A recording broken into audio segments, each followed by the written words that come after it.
ನಮಸ್ಕಾರ ಕುಂಭ ರಾಶಿಯ ನನ್ನೆಲ್ಲ ಆತ್ಮೀಯ ಬಂಧುಗಳೇ, ನಮ್ಮ ಚಾನೆಲ್ಗೆ ನಿಮ್ಮೆಲ್ಲರಿಗೂ ತುಂಬು ಹೃದಯದ ಸ್ವಾಗತ.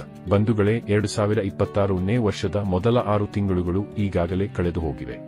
ಈ ಸಮಯದಲ್ಲಿ ನೀವು ಏನನ್ನು ಪಡೆದಿದ್ದೀರಿ ಅಥವಾ ಏನನ್ನು ಕಳೆದುಕೊಂಡಿದ್ದೀರಿ ಎಂದು ಈಗ ಲೆಕ್ಕಾಚಾರ ಹಾಕುತ್ತಾ ಕೂರುವ ಸಮಯ ಇದಲ್ಲ. ಅಂದರೆ ಈಗ ನಮ್ಮ ಗಮನ ಮುಂಬರುವ 6 ತಿಂಗಳುಗಳ ಮೇಲೆ ಇರಬೇಕು. ಕುಂಭ ರಾಶಿಯವರೇ, ಈ ಬರಲಿರುವ 6 ತಿಂಗಳುಗಳು ನಿಮ್ಮ ಜೀವನದ ಅತ್ಯಂತ ನಿರ್ಣಾಯಕ ಸಮಯವಾಗಲಿದೆ. ಯಾಕೆಂದರೆ ಜ್ಯೋತಿಷ್ಯ ಶಾಸ್ತ್ರದ 4 ಪ್ರಮುಖ ಗ್ರಹಗಳಾದ ರಾಹು, ಕೇತು, ಶನಿ ಮತ್ತು ಗುರು, ಈ 4 ಗ್ರಹಗಳು ಇದೇ ಸಮಯದಲ್ಲಿ ತಮ್ಮ ಸಂಚಾರವನ್ನು ಬದಲಿಸುತ್ತಿವೆ. ಇದುವರೆಗೆ ನಿಮಗೆ ಸಿಗದ ಯಶಸ್ಸು ಈ ಬಾರಿ ಸಿಗುವ ಸಾಧ್ಯತೆ ಇದೆ. ಈ ವಿಡಿಯೋದಲ್ಲಿ ನಾವು ಪ್ರತಿ ತಿಂಗಳ ಬದಲಾವಣೆ ಮತ್ತು ಅದರ ಅಂತಿಮ ಸತ್ಯವನ್ನು ತಿಳಿಯೋಣ. ನಿಮ್ಮ ಜೀವನದಲ್ಲಿಯೂ ಏನಾದರೂ ಸಮಸ್ಯೆಗಳು ಬಾಧಿಸುತ್ತಲಿದ್ದರೆ ಈ ಕೂಡಲೇ ಸ್ಕ್ರೀನ್ ಮೇಲೆ ಕಾಣ್ತಿರುವ ನಮ್ಮ ಗುರೂಜಿ ನಂಬರಿಗೆ ಕರೆ ಮಾಡಿ ಶೀಘ್ರವೇ ಶಾಶ್ವತ ಪರಿಹಾರ ಕಂಡುಕೊಳ್ಳಿ. ವೀಕ್ಷಕರೇ, ಈಗ ಮೊದಲನೆಯದಾಗಿ ಕುಂಭ ರಾಶಿಯ ಅಧಿಪತಿಯಾದ ಶನಿ ದೇವನ ಬಗ್ಗೆ ಮಾತನಾಡೋಣ. ಶನಿ ದೇವನು ಈಗ ನಿಮ್ಮ ಧನ ಭಾವದಲ್ಲಿ, ಅಂದರೆ 2ನೇ ಮನೆಯಲ್ಲಿ ಸಂಚರಿಸುತ್ತಿದ್ದಾನೆ. ಆದರೆ ಇಲ್ಲಿ ಒಂದು ದೊಡ್ಡ ಟ್ವಿಸ್ಟ್ ಇದೆ. ಜುಲೈ 26ರಂದು ಶನಿ ದೇವನು ವಕ್ರಿಯಾಗುತ್ತಿದ್ದಾನೆ. ಶನಿ ವಕ್ರಿಯಾದಾಗ ಏನಾಗುತ್ತದೆ? ಶನಿಯ ಪ್ರಭಾವವು ಒಂದು ಮನೆ ಹಿಂದಕ್ಕೆ ಬೀಳುತ್ತದೆ. ಅಂದರೆ ಮೀನ ರಾಶಿಯಲ್ಲಿರುವ ಶನಿಯ ಪ್ರಭಾವವು ಈಗ ನಿಮ್ಮ ಸ್ವಂತ ರಾಶಿಯಾದ ಕುಂಭದ ಮೇಲೆಯೂ ಬೀರುತ್ತದೆ. ಇದರ ಅರ್ಥವೆಂದರೆ ಈ ಸಮಯದಲ್ಲಿ ನಿಮ್ಮ ಕರ್ಮಗಳ ಪುನರಾವರ್ತನೆ ನಡೆಯಲಿದೆ. ನೀವು ಈ ಹಿಂದೆ ಮಾಡಿದ ಕೆಲಸಗಳ ಮೌಲ್ಯಮಾಪನ ಮತ್ತು ಲೆಕ್ಕಾಚಾರ ಈಗ ನಡೆಯಲಿದೆ ಮತ್ತು ಅದರ ಆಧಾರದ ಮೇಲೆ ಫಲಿತಾಂಶಗಳು ಬರಲಿವೆ. ಇದು ನಿಮ್ಮ ಜೀವನದ ಒಂದು ರೀತಿಯ ಪರೀಕ್ಷಾ ಕಾಲ ಎನ್ನಬಹುದು. ಆದರೆ ಹೆದರಬೇಡಿ, ಈ ಶನಿ ದೇವನು ನಿಮ್ಮ ಅಧಿಪತಿಯೇ ಆಗಿರುವುದರಿಂದ ನಿಮ್ಮನ್ನು ಬೆಳೆಸಲು ಈ ಪರೀಕ್ಷೆ ನಡೆಸುತ್ತಿದ್ದಾನೆ. ವೀಕ್ಷಕರೇ, ಬಂಧುಗಳೇ, ಇಲ್ಲಿ ಒಂದು ಅದ್ಭುತವಾದ ಕಾಂಬಿನೇಷನ್ ಇದೆ. ನಿಮ್ಮ ಲಗ್ನದಲ್ಲಿ ಈಗಾಗಲೇ ರಾಹು ಕುಳಿತಿದ್ದಾನೆ ಮತ್ತು ಈಗ ಶನಿಯ ದೃಷ್ಟಿಯು ಅಲ್ಲಿಗೆ ಬೀಳುತ್ತಿದೆ. ಶನಿ ಎಂದರೆ ಕರ್ಮ ಅಥವಾ ಕೆಲಸ. ಶನಿಯನ್ನು ನಾವು ಸಾಮಾನ್ಯವಾಗಿ ಪ್ಯಾಸೆಂಜರ್ ಟ್ರೈನ್ಗೆ ಹೋಲಿಸುತ್ತೇವೆ, ಏಕೆಂದರೆ ಅವನು ನಿಧಾನವಾಗಿ ಫಲ ನೀಡುತ್ತಾನೆ. ಆದರೆ ರಾಹು ಎನ್ನುವ ಗ್ರಹ ಬುಲೆಟ್ ಟ್ರೈನ್ ಇದ್ದಂತೆ. ಶನಿ ಮತ್ತು ರಾಹು ಇಬ್ಬರೂ ಒಂದೇ ಮನೆಯನ್ನು ಪ್ರಭಾವಿಸಿದಾಗ ಏನಾಗುತ್ತದೆ ಗೊತ್ತಾ? ನಿಮ್ಮ ಕೆಲಸದ ವೇಗವು 10 ಪಟ್ಟು ಹೆಚ್ಚಾಗುತ್ತದೆ. ಇದುವರೆಗೆ ಕುಂಟುತ್ತಾ ಸಾಗುತ್ತಿದ್ದ ಕೆಲಸಗಳು ಇದ್ದಕ್ಕಿದ್ದಂತೆ ವೇಗವನ್ನು ಪಡೆದುಕೊಳ್ಳುತ್ತವೆ. ನಿಮ್ಮ ಕೆರಿಯರ್ನಲ್ಲಿ ಅಥವಾ ಬಿಸಿನೆಸ್ನಲ್ಲಿ ದೊಡ್ಡ ಬೆಳವಣಿಗೆಯನ್ನು ಈ ಸಮಯದಲ್ಲಿ ನೀವು ನಿರೀಕ್ಷಿಸಬಹುದು. ಆದರೆ ಒಂದು ಎಚ್ಚರಿಕೆಯ ಮಾತನ್ನು ಇಲ್ಲಿ ಹೇಳಬೇಕಾಗಿದೆ. ಶನಿ ದೇವನು ನಿಮ್ಮ ಧನ ಭಾವದಲ್ಲಿ ವಕ್ರಿಯಾಗುತ್ತಿರುವುದರಿಂದ ಹಣದ ವಿಷಯದಲ್ಲಿ ನೀವು ಬಹಳ ಜಾಗರೂಕರಾಗಿರಬೇಕು. ಪುನರ್ ಮೌಲ್ಯಮಾಪನ. ನೀವು ಹಣವನ್ನು ಎಲ್ಲಿ ಹೂಡಿಕೆ ಮಾಡುತ್ತಿದ್ದೀರಿ? ಹಣ ಎಲ್ಲಿಂದ ಬರುತ್ತಿದೆ ಮತ್ತು ಎಲ್ಲಿಗೆ ಹೋಗುತ್ತಿದೆ ಎಂಬುದರ ಬಗ್ಗೆ ಒಂದು ಸ್ಪಷ್ಟ ಲೆಕ್ಕಾಚಾರ ಇಟ್ಟುಕೊಳ್ಳಿ. ಹಣದ ವ್ಯವಹಾರ. ಯಾರಿಗಾದರೂ ಹಣ ನೀಡುವಾಗ ಅಥವಾ ಸಾಲ ಪಡೆಯುವಾಗ 2 ಬಾರಿ ಯೋಚಿಸಿ. ನೀವು ಶನಿಯ ಈ ನಕಾರಾತ್ಮಕ ಪ್ರಭಾವವನ್ನು ತಡೆಯಬೇಕೆಂದರೆ ಹಣದ ವ್ಯವಹಾರಗಳಲ್ಲಿ ಪಾರದರ್ಶಕತೆ ಹೊಂದಿರಬೇಕು.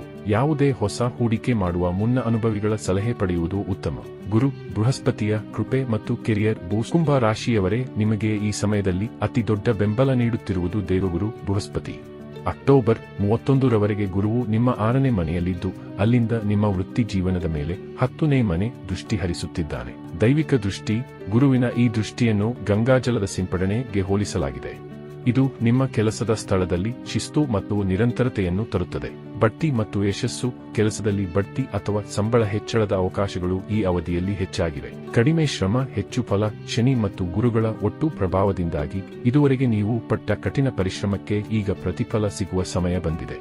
ಕೆಲಸದ ವೇಗ ಹೆಚ್ಚಾದರೂ ನಿಮಗೆ ಸಿಗುವ ಸುಲಭವಾದ ಯಶಸ್ಸು ಮಾನಸಿಕ ಶಾಂತಿಯನ್ನು ನೀಡುತ್ತದೆ. ವೀಕ್ಷಕರೇ, ಈಗ ಸ್ವಲ್ಪ ಜಾಗರೂಕರಾಗಿರಬೇಕಾದ ಸಮಯದ ಬಗ್ಗೆ ಮಾತನಾಡೋಣ. ಅಕ್ಟೋಬರ್ 31ರ ನಂತರ ಗುರುವು ತನ್ನ ಸ್ಥಾನವನ್ನು ಬದಲಿಸಿ ನಿಮ್ಮ 7ನೇ ಮನೆಗೆ ಪ್ರವೇಶಿಸುತ್ತಾನೆ. ಅಲ್ಲಿ ಈಗಾಗಲೇ ಕೇತು ಕುಳಿತಿದ್ದಾನೆ. ಗುರು ಮತ್ತು ಕೇತು ಒಂದಾದಾಗ ಗುರು ಚಾಂಡಾಲ ಯೋಗ ಉಂಟಾಗುತ್ತದೆ. ದಾಂಪತ್ಯ ಮತ್ತು ವ್ಯಾಪಾರ.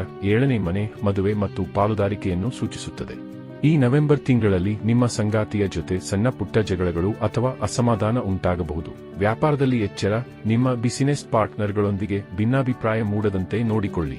ವೀಕ್ಷಕರೇ, ವರ್ಷದ ಕೊನೆಯಲ್ಲಿ ಅಂದರೆ ಡಿಸೆಂಬರ್ 5ರಂದು ರಾಹು ತನ್ನ ಸ್ಥಾನವನ್ನು ಬದಲಿಸುತ್ತಾನೆ. ಇದುವರೆಗೆ ನಿಮ್ಮ ರಾಶಿಯಲ್ಲಿದ್ದ ರಾಹು ಈಗ ಮಕರ ರಾಶಿಗೆ, ಅಂದರೆ 12ನೇ ಮನೆಗೆ ಹೋಗುತ್ತಿದ್ದಾನೆ. ವಿದೇಶಿ ಸಂಪರ್ಕ. 12ನೇ ಮನೆ ವಿದೇಶವನ್ನು ಸೂಚಿಸುತ್ತದೆ ಮತ್ತು ರಾಹು ವಿದೇಶಿ ಕಾರಕ ಗ್ರಹ. ವಿದೇಶದಲ್ಲಿ ಕೆಲಸ ಮಾಡುತ್ತಿರುವವರಿಗೆ ಅಥವಾ ವಿದೇಶಕ್ಕೆ ಹೋಗಲು ಬಯಸುವವರಿಗೆ ಇದು ಸುವರ್ಣ ಕಾಲ. ಹೂಡಿಕೆ. ಮುಂದಿನ 1.5 ವರ್ಷಗಳ ಕಾಲ ನೀವು ಆಸ್ತಿ ಅಥವಾ ಕೆರಿಯರ್ ಮೇಲೆ ದೊಡ್ಡ ಹೂಡಿಕೆ ಮಾಡಲು ರಾಹು ಪ್ರೇರೇಪಿಸುತ್ತಾನೆ. ಹುಚ್ಚು ಹಂಬಲ. ರಾಹು ನಿಮ್ಮಲ್ಲಿ ಒಂದು ರೀತಿಯ ಆವೇಶವನ್ನು ತರುತ್ತಾನೆ. ನಿಮಗೆ ಹಣ ಬೇಕಿದ್ದರೆ ಹಣದ ಹಿಂದೆ, ದೈವ ಬೇಕಿದ್ದರೆ ದೇವರ ಹಿಂದೆ ನೀವು ಪೂರ್ಣ ಶಕ್ತಿಯಿಂದ ಓಡುತ್ತೀರಿ. ನೀವು ಯಾವುದನ್ನು ಬಯಸುತ್ತೀರೋ ಅದನ್ನು ಪಡೆಯಲು ರಾಹು ಸಹಾಯ ಮಾಡುತ್ತಾನೆ. ವೀಕ್ಷಕರೇ, ಬಂಧುಗಳೇ, ಡಿಸೆಂಬರ್ 5ರವರೆಗೆ ರಾಹು ನಿಮ್ಮ ರಾಶಿಯಲ್ಲೇ ಇರುವುದರಿಂದ ನಿಮ್ಮಲ್ಲಿ ಅಸುರಕ್ಷತೆಯ ಭಾವನೆ ಮತ್ತು ಭಯ ಹೆಚ್ಚಾಗಬಹುದು. ನಾಳೆ ಏನಾಗುತ್ತದೋ, ನಾನು ಮಾಡುತ್ತಿರುವ ಕೆಲಸ ಇರುತ್ತದೋ ಇಲ್ಲವೋ ಎಂಬ ಆತಂಕ ನಿಮ್ಮನ್ನು ಕಾಡುತ್ತಿರಬಹುದು. ಆದರೆ ನೆನಪಿಡಿ, ಈ ಭಯಗಳು ಕೇವಲ ರಾಹುವಿನ ಮಾಯೆ ಮಾತ್ರ, ಇವುಗಳು ವಾಸ್ತವವಲ್ಲ. ಈ ಭಯದಿಂದ ಹೊರಬಂದಾಗ ಮಾತ್ರ ರಾಹುವಿನ ಶುಭ ಫಲಗಳನ್ನು ನೀವು ಪಡೆಯಲು ಸಾಧ್ಯ. ಕುಂಭ ರಾಶಿಯವರೇ, ಈ 6 ತಿಂಗಳುಗಳನ್ನು ಮಂಗಳಮಯವಾಗಿಸಿಕೊಳ್ಳಲು ಕೆಲವು ಸರಳ ಪರಿಹಾರಗಳು ಇಲ್ಲಿವೆ. ಮಹಾದೇವನ ಆರಾಧನೆ. ಪ್ರತಿದಿನ ಓಂ ನಮಃ ಶಿವಾಯ ಮಂತ್ರವನ್ನು ಜಪಿಸಿ. ಶಿವನಿಗೆ ಜಲಾಭಿಷೇಕ. ಶಿವನಿಗೆ ಜಲವನ್ನು ಅರ್ಪಿಸುವುದರಿಂದ ರಾಹು ಶಾಂತನಾಗುತ್ತಾನೆ ಮತ್ತು ನಿಮ್ಮ ಜೀವನದಲ್ಲಿ ಸಕಾರಾತ್ಮಕತೆ ಹೆಚ್ಚುತ್ತದೆ. ನಂಬಿಕೆ ಇಡಿ, ಆ ಭಗವಂತ ಯಾವುದಾದರೂ ರೂಪದಲ್ಲಿ ಬಂದು ನಿಮ್ಮ ಕೆಲಸಗಳನ್ನು ಪೂರೈಸುತ್ತಾನೆ ಎಂಬ ನಂಬಿಕೆ ಇರಲಿ. ವೀಕ್ಷಕರೇ, ಈ ಮಾಹಿತಿ ಇಷ್ಟವಾಗಿದ್ದರೆ ವಿಡಿಯೋವನ್ನು ಲೈಕ್ ಮಾಡಿ, ಸಬ್ಸ್ಕ್ರೈಬ್ ಮಾಡಿ ಮತ್ತು ನಿಮ್ಮ ಕುಂಭ ರಾಶಿಯ ಸ್ನೇಹಿತರೊಂದಿಗೆ ಹಂಚಿಕೊಳ್ಳಿ.